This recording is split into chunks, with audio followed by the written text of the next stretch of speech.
ধৈৰ্য, পেচেন্স এক চিনাকি, এক পৰিচিত শব্দ। কিন্তু এই চিনাকি বা পৰিচিত শব্দৰ সঠিক অৰ্থ, প্ৰকৃত অৰ্থ কি হ'ব পাৰে, সেই ক্ষেত্ৰত সৎ প্ৰয়াস কৰিছোঁনে আমি? সেই বিষয়ে বুজিবলৈ উচিত প্ৰয়াস কৰিছোঁনে আমি? ধৈৰ্য মানে হৈছে বিভিন্ন শাৰীৰিক আৰু মানসিক ইচ্ছাৰ গোলাম নোহোৱাকৈ, বিভিন্ন পৰিস্থিতিৰ গোলাম নোহোৱাকৈ কিছু অপেক্ষা কৰি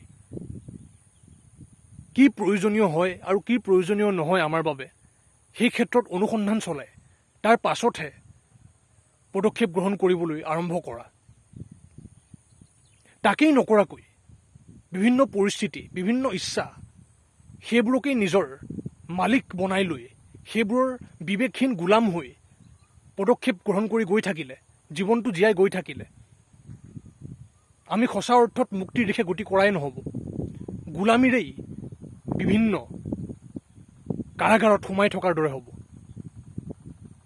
ধৈৰ্যৰ সঠিক অৰ্থ বুজি, সেই অৰ্থৰ গভীৰতাক বুজি, সেই ক্ষেত্ৰত সৎ প্ৰয়াস কৰি নিজৰ লগতে আনৰ বাবেও প্ৰয়োজন সাপেক্ষে জৰুৰী পদক্ষেপ লৈ যাব লাগিব আমি।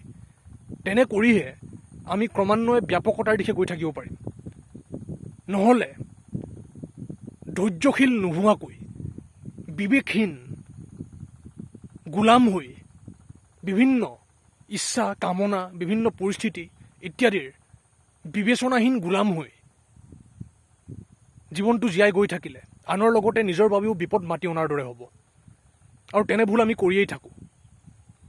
বুজিব লাগিব ধৈৰ্য মানে কি প্ৰকৃত অৰ্থত, আৰু সেই বিষয়ে বুজি সঁচা অৰ্থত ধৈৰ্যশীল হ'বলৈ সৎ প্ৰয়াস কৰি জীৱনটো জীয়াই যাব লাগিব আমি।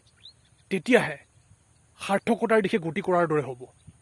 বুজিবলৈ হ'ল আমি।